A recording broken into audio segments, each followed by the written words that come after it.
Sebelum kita proses perakitan, alangkah baiknya kita gunakan sarung tangan supaya lebih safety. Karena teman-teman bisa lihat sendiri, ini tangan saya pada lecet-lecet akibat mesin, karena mesin tajam-tajam. Nah, kita gunakan sarung tangan dari produk ProMaster ya. Untuk pembeliannya teman-teman bisa beli di toko Raja Sarung Tangan ya teman-teman. Nah, untuk link pembeliannya saya bakalan simpan di deskripsi, dan teman-teman bisa ikutin akun sosial medianya di di TikTok, kemudian di IG ataupun di Twitter. Nanti saya simpan di deskripsi ataupun di bawah video ini nih. Oke, langsung kita ke tutorial nih. Pertama-tama kita panaskan dulu crankcase bagian kiri di bagian magnet kurang lebih 2 menit sampai dengan 80 derajat. Untuk tensionernya harus dilepas supaya tidak terbakar. Kenapa harus dibakar? Karena proses pemasangan crankcase di bagian kiri itu lengket. Supaya tidak digedor pakai palu, kita panaskan untuk memuai. Nah, kruk as pun bearingnya sudah masuk dengan mudah, tinggal kita dinginkan sambil ngopi, udud. Kemudian tinggal kita kasih pelumasan di bagian jalur-jalur olinya harus keluar dari setang pistonnya. Kemudian di bagian bearing-bearingnya tinggal kita kasih pelumasan. Kemudian pasang ring besar di bagian kruk as tuh ya.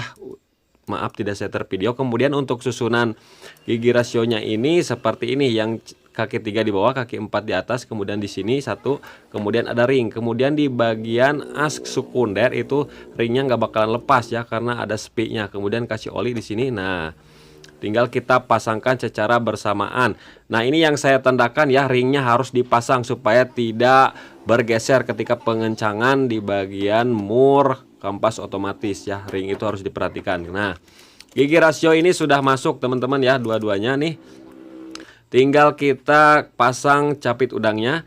Untuk capit udangnya tenang saja, tidak bakalan tertukar karena ada yang kecil dan ada yang besar. Tidak bisa ditukar-tukar teman-teman. Nah, proses pemasangannya seperti ini.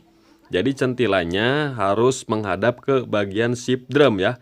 Nah, ini di bagian ship drumnya bearingnya kita kasih pelumasan. Cuman ini untuk per ataupun pen top gigi 1, 2, 3, 4 nya itu hilang ya. Nanti aja belakangan gampang pasang seperti itu mah, tinggal buka switch netralnya saja. Kemudian ship ini capit udangnya dipasangin ya ke bagian ship drum. Kemudian ini untuk asnya ada sepinya. Nah, sepinya di atas seperti ini ya. Tidak bakalan terbalik. Kalau terbalik tidak bakalan masuk ya karena ada sepinya seperti itu. Tinggal kita masukkan langsung pennya ke dalam, harus ngepas ya. Nah, setelah masuk seperti ini tinggal kita tes gigi 1, 2, 3, 4 4, 3, 2, 1 netral. Ini seperti ini, tinggal kita putar-putar ya as primernya sambil kita putar ship drumnya. Jangan diputar ship drumnya saja supaya tidak macet, harus diputar-putar ya asnya. Nah, seperti ini kita kasih pelumasan oli. Kemudian tinggal kita kasih lem ya. Kita kasih lem satu permukaan saja di bagian crankcase sebelah kiri ini. Nah, sampai rata, ditotol-totol seperti itu, merata saja. Kemudian siapkan 2 buah pin dowel. Nah, 2 buah pin dowel. Kemudian langsung kita pasang crankcase sebelah kanan. Kita kasih pelumasan di bagian bearing-bearingnya dulu ya. Kemudian langsung plug aja. Mudah sekali ini teman-teman, tinggal plug, ini udah langsung rapat tuh, mantap ya. Kemudian ini ada bracket ataupun semacam pengait ya. Ini untuk kabel starter. Nah, ada 2, jadi jangan sampai lupa untuk pengait saja itu. Kemudian baut-bautnya seperti ini susunannya ya, sekitaran 1 cm untuk jarak dari baut ke crankcase-nya. Kalau pendek nanti ngebablas, kalau panjang berarti bautnya kepanjangan. Kita kencangkan secara silang dan merata ya, mau pakai manual juga tidak masalah. Cuman setelah kencang merata pakai kunci T, saya torsi di angka 15 Nm. Nah, seperti ini teman-teman. Nah, pakai manual juga tidak masalah ya teman-teman, jangan ragu, jangan khawatir, manual juga mantap. Nah, oke, setelah dikencangin seperti ini, tinggal kita pasang tensionernya ini, tensioner, kemudian bautnya baut L, kencangkan langsung ya menggunakan kunci L5. Kemudian langsung ke bagian kopling, kita pasang bintangan, kemudian bautnya baut seperti ini, kerucut. Kita kencangkan nanti pakai kunci L4, kita putar kruk as harus lancar seperti ini ya teman-teman. Nah, kita kencangkan, oke, secukupnya saja. Setelah itu tinggal kita pasang stopper dan pernya. Nah, kita masukkan pernya dulu ke centilannya. Setelah masuk baru kita tinggal tekan dan kita dorong seperti ini sampai masuk. Nah, udah ngeplak ya. Kemudian tinggal kita tes gigi 1 2 3 4. Nah, seperti itu teman-teman. Mantap ya. Kemudian pasang pen. Pen dulu kita pasangkan. Kemudian di sini untuk gigi ataupun stud kopling, stud otomatis persneling lah, stud persneling kita pasang. Kemudian sepi penguncinya kita pasangkan, harus sampai benar-benar masuk sepinya. Nah, setelah itu tinggal kita pasang as persnelingnya. Kita kasih pelumasan seperti ini. Kemudian pernya dipaskan dengan pen. Nah, titiknya sejajar ya. Oke, ini udah sejajar. Kemudian tinggal kita pasang pompa olinya. Pompa olinya ada gandat ya, jadi tidak masalah, harus pas saja seperti itu. Kemudian pasang sepi. Nah, putar berputar, kemudian pasang gigi pompa oli. Nah, gigi pompa oli di bagian kruk as yang besinya. Kemudian ini lotari ataupun saringan oli. Nah, garis ini harus sejajar dengan 2 buah lubang oli. Jadi sejajarnya yang 2 ya. Yang 2 bukan yang 1. Kemudian bos 2 cm pasang, kemudian pasang ceg. Nah, kita kasih template supaya mudah di sini. Nah, seperti ini teman-teman, pasangkan, ada pelornya 3 biji. Dan untuk posisinya jangan sampai terbalik. Kemudian sediakan ring ya, ringnya yang tipis. Nah, yang tipis. Nah, oke. Kemudian posisinya harus benar. Itu untuk posisi dudukan per ya, per cegnya. Nah, di sini untuk per cegnya saya pasang 1 saja. Bisa pasang 2, bisa pasang 3. Yang penting terpasang saja.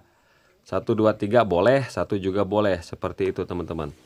Nah, oke, kemudian tinggal kita tes, diputar harus ada yang macet, ada yang los, seperti itu teman-teman. Tinggal pasang kampas ganda, kasih pelumasan. Kemudian mangkok otomatisnya langsung kita pasang. Nah, oke, udah terpasang. Kemudian kasih pelumasan, kasih bosnya. Nah, setelah masuk bosnya kita kasih ring. Kemudian mur yang putih. Kemudian tahan stang sehernya kita kencangkan menggunakan impact secukupnya saja. Oke, udah kencang, tinggal kita tes. Ke belakang berputar, ke depan ikut stang sehernya berputar. Kemudian kita pasang gigi engkol. Nah, posisinya seperti ini. Coakan harus pas dengan per. Kemudian yang belakang harus di belakang coakan crankcase. Nah, caranya seperti ini. Pernya dipasang ke centilan yang lubang itu. Kemudian kita tes pakai tang di engkol, mantap, sudah berfungsi. Kemudian tinggal kita pasang mangkok. Nah, kemudian tinggal kita pasang bos. Kasih pelumasan supaya mudah masukinya. Nah, setelah dipasang bos kita pasang ring. Nah, jadi jangan sampai tertukar dengan ring cek, karena nggak bakalan tertukar. Yang ini besar, yang cek kecil. Oke, kita pasang rumah kampas kopling, kemudian ring pengunci, kemudian mur yang hitam. Kita tahan seperti ini. Kalau tidak punya tracker seperti ini, tinggal tahan aja di bagian asgir menggunakan tang jepit, masukin ke gigi 1. Oke, udah kencang secukupnya. Tinggal kita kunci lagi ya ringnya. Kita putar-putar aman, tidak keras, tidak lengket. Kemudian ini kampas koplingnya seperti ini ya. Karena ini tidak diganti ya teman-teman, tapi masih berfungsi lah seperti ini. Kita kasih pelumasan saja. Kemudian di bagian plat geseknya yang ada cabang 3, ada pernya itu di bagian dalam ya. Nah, seperti ini. Ini fungsinya untuk memekarkan per itu ya, memekarkan, membantu mekar. Kemudian pasang plat kampas kopling, plat gesek. Nah, plat gesek yang kedua jangan sampai menekan per yang itu ya. Jadi yang menekan per yang itu nanti plat gesek yang terakhir, yang keempat. Nah, oke, tinggal kita pasang. Nah, ini harus menekan nih, harus pas menekan pernya, baru pasang kampas kopling. Kemudian kita siapkan gantar koplingnya. Nah, yang besar disimpan di bagian dalam ya, jangan sampai terbalik supaya mudah nanti. Kemudian di bagian stud koplingnya ada ring, kemudian ada bearing bambu, kemudian ada ring lagi, pasang di tutupnya ini. Nah, titik dengan titik sejajar. Kalau misalkan titiknya nggak ada, sembarang saja juga tidak masalah karena ini polos tutupnya. Kemudian tinggal kita pasang per kopling. Nah, kemudian bautnya baut yang ada ringnya. Sampai di sini udah paham belum? Jangan lupa sambil ngopi nih, saya seruput dulu kopinya. Oke, kemudian ini saringan oli jangan lupa dipasang nih, pasang. Kemudian tinggal kita kencangkan saja ya. Nah, di sini saya pakai impact, tapi nanti asal masuk aja dulu supaya nggak capek muter-muter kunci. Nah, seperti ini kencangnya saya manual aja teman-teman. Oke, kemudian tinggal kita siapkan 2 buah pin dowel lagi ya. 2 buah pin dowel, kemudian packing kertasnya diganti, packing koplingnya. Nah, gunakan yang bagus, packing koplingnya dari TGP Puboru itu mantap, ataupun dari Asta. Kemudian perhatikan sealnya di sini 2 biji, yang ke kopling dan yang ke kruk as. Jangan sampai rusak sealnya, kalau rusak ganti, supaya seal itu berfungsi untuk melumasi di bagian kampas kopling dan pelumasan di bagian stang piston. Apabila salah satunya rusak, maka ada komponen yang kurang terlumasi. Seperti itu teman-teman. Tinggal kita pasang semua baut-bautnya ya. Baut-bautnya diperhatikan, kita kencangkannya manual saja. Kalau pakai impact asal masuk aja, jangan di dredred gitu ya. Kemudian tinggal kita cek engkolnya. Nah, stang piston sudah berputar. Kemudian kita pergi ke bagian magnet, kita pasang bagian rantai keteng terlebih dahulu. Nah, seperti ini. Kemudian setelah itu tinggal kita pasang stud kopling ya. Nah, pasang ring. Kemudian bearing matahari. Kemudian ada ring. Nah, ini susunannya harus benar ya. Kemudian ada pen. Nah, pennya pas di lubang as persnelengnya. Nah, sampai masuk. Kemudian pasang pen di sini.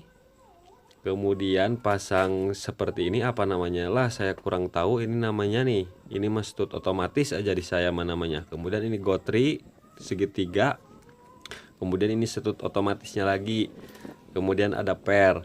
Kemudian ada 2 buah ring, jangan sampai tertukar dengan ring magnet. Yang tebal itu untuk mur magnet, yang tipis ini untuk ini.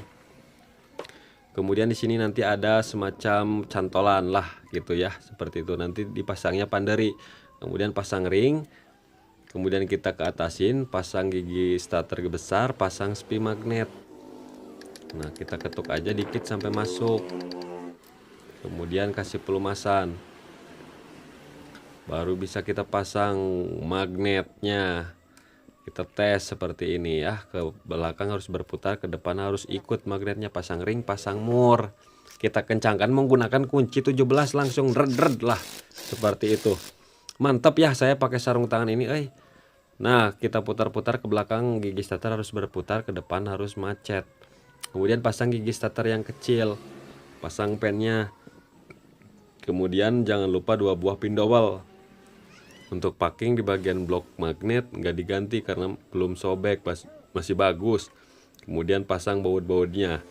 Nah, untuk baut yang panjang jangan dipasang dulu ya, yang paling bawah, karena itu menyatu dengan dinamo starter. Jadi dipasangnya nanti setelah naik ke mesin, karena saya nggak copot dinamonya. Kalau dicopot sih tidak masalah. Oke, kemudian pasang selang hawanya seperti ini di atas. Kemudian langsung kita pasang piston. Nah, saya buka sarung tangan karena saya habis pemasangan ring piston. Perhatikan di sini coakannya yang besar di exhaust. Nah, kita patokannya itu tanda panah ke bawah ya, tanda panahnya ke bawah. Nah, ring piston udah saya pasang semuanya ya. Menyilang pokoknya. Kemudian pasang spi pengunci, pen piston, pasang pen piston, langsung kita masukin. Jadi teman-teman jangan patokan dari coakannya ya, kita berpatokan dari tanda panahnya ya teman-teman, seperti itu. Kemudian pasang spi penguncinya. Nah, oke, udah terpasang. Kemudian tinggal kita pasang o-ring di bagian blok, mau dipasang mau enggak juga tidak masalah. Kalau misalkan tidak terpasang itu tidak bakalan terjadi apa-apa. Kemudian kasih pelumasan ya, pasang 2 buah pin dowel. Kemudian pasang packing kertas teman-teman. Jangan dikasih lem ya, kalau dikasih lem itu berbahaya, bisa menyumbat jalur oli teman-teman. Jadi kalau packing kertas usahakan jangan dikasih oli. Mau yang seng mau yang kertas di bagian blok bawah jangan dikasih oli pokoknya ya. Kemudian langsung kita pasang bloknya. Nah, kita masukkan. Yang kita masukkan dulu itu yang ujung-ujung dari ring pistonnya. Setelah masuk ujungnya tinggal kita tekan bagian punggung-punggungnya sambil kita lihat-lihat, harus teliti, jangan sampai benar-benar dipaksa. Nah, seperti ini. Kita tekan-tekan saja, harus sabar. Nah, kita goyang-goyang sampai dengan masuk. Kemudian tarik rantai ketengnya. Setelah kita tarik rantai keteng, bisa kita tekan ini bloknya sampai masuk ke dalam. Oke, ini udah masuk. Kemudian tinggal kita bersihkan olinya, tapi kita cek dulu naik turunkan pistonnya seperti ini, lancar ya teman-teman. Nah lancar. Oke, kemudian tinggal kita lap-lap. Nah kemudian langsung pasang pin dowel, kemudian pasang lidah tensioner bagian bawah. Nah seperti ini harus pas ya, plak aja di belakang. Nah oke, kemudian pasang packing seng. Nah mau dikasih lem jangan terlalu tebal, gak dikasih lem juga tidak masalah karena packingnya itu sudah ada lemnya, catnya ya. Saya nggak kasih lem ini, langsung pasang saja. Kalau dikasih lem kebanyakan nanti bisa menyumbat jalur oli, langsung pasang head. Nah pasang head, kemudian ring tembaganya ada 4 ini. Pemasangan ringnya usahakan seperti semula, yang rata semua di dalam. Kalau yang atas ini kan masih ada gelombang ya, bekas pengencangan mur. Nantinya kalau terbalik suka bocor, jadi harus yang rata di bawah. Kemudian pasang baut tanam yang sebelah kiri, kita kencangkan dulu secara rata ya semuanya. Setelah rata mau dikencangkan secara manual juga boleh, mau pakai kunci torsi juga tidak masalah, lebih bagus gitu ya. Kita kencangkan torsi 24,5 Nm, kita kencangkan secara silang dan bertahap, jadi jangan dikencangkan satu-satu. Meskipun manual juga jangan dikencangkan satu-satu, jadi harus bertahap. Nah sedangkan yang pinggir kita kencangkan di 15 Nm. Oke. Nah setelah kencang seperti ini, tinggal kita buka ini di sini. Kita topkan. Kita bisa lihat top di sini. Nah dari lubang yang kecil ada tanda T ya. Di tengah-tengah ada tanda T, harus sejajar dengan coakan garis. Nah setelah pas seperti ini, posisi noken as bebas. Kemudian untuk penekan tensionernya kita lepas dulu karetnya, kita putar ke kanan sampai macet. Baru bisa kita pasang gigi sintriknya. Nah pasang gigi sintriknya seperti ini. Nah oke, setelah pas seperti ini tinggal kita cek-cek lagi apakah udah pas atau belum. Nah ini terlalu ke bawah menurut saya ya, terlalu ke bawah. Kita ke atasin lagi. Kita geser, kita buka, kita geser. Nah seperti ini. Nah tinggal kita ulur dikit nah ke depan. Nah udah, kita masukkan lagi. Nah di sini masih ada ngangkat dikit, berarti tandanya ini rantai keteng udah mulai kendor ya. Jadi ada ngangkat dikit, tapi ini tidak masalah. Kalau diganti rantai ketengnya maka dia bakalan lurus benar. Itu ada ngangkat dikit ya, berapa derajat, 5 derajat ya. Rantai ketengnya itu udah kendor, tapi tidak masalah. Kita teruskan proses perakitan. Kemudian pasang mur, pasang baut, ada ringnya ya. Ada ring, ada maut. Kita penekan tensionernya kita lepaskan dulu sampai kencang, baru bisa kita mengencangkan bagian bautnya ini. Kita kencangkan di 27 Nm ya. Manual juga tidak masalah. Kemudian tinggal kita pasang selang AIS ya, pipa AIS ya. Kita kencangkan menggunakan kunci L5 dan baut 12 di sebelah kanan. Kemudian pasang langsung tutupnya, o-ringnya kalau bocor ganti, kalau bagus pasang lagi, tinggal kasih lem dikit. Kemudian bautnya di sini baut obeng ketok PH3. Nah, kemudian tutupnya langsung kita pasangkan lagi semuanya. Ini udah beres perakitannya di sini ya. Nah, kita kencangkan menggunakan obeng min yang lebar dan besar. Kemudian di bagian bautnya ini kita pasang lagi ini tutup karetnya. Nah, di sini tutupnya kita kencangkan menggunakan obeng ketok atau impact. Kemudian setelan celah klep ya. Kalau misalkan udah pas ya udah, nggak perlu disetel. Kalau misalkan terlalu lenggang ataupun terlalu rapat, kita setel lagi. Yang ini di 0,08, yang X di 0,012. Kalau saya ya langsung rakit kerangkanya, langsung kita tes, hidupkan knalpot, step udah dipasang, kabel pulser spool udah dipasang, manifold, karbu, busi, oli udah dimasukin, tinggal kita hidupkan, tes ini olinya naik atau enggak nih. Nah sambil di blayer dikit, inrayan aja dulu beberapa menit, jangan langsung digeber sampai full. Nah oli sudah naik ini ya, tandanya ini udah bagus nih, udah bagus tuh, lihat semburannya sampai muncrat seperti itu teman-teman. Nah harus dipastikan olinya udah naik seperti ini. Setelah itu tinggal kita tutup dan mesin pun adem ini ya, mesin adem, tinggal kita kencangkan menggunakan kunci 24. Setelah itu tinggal kita tes persneling, koplingnya enak atau enggak. Nah 1 2 3 4 4 3 2 1. Nah kopling ataupun peran gigi ini sudah mantap teman-teman. Jadi seperti itulah tutorialnya, mudah-mudahan bermanfaat.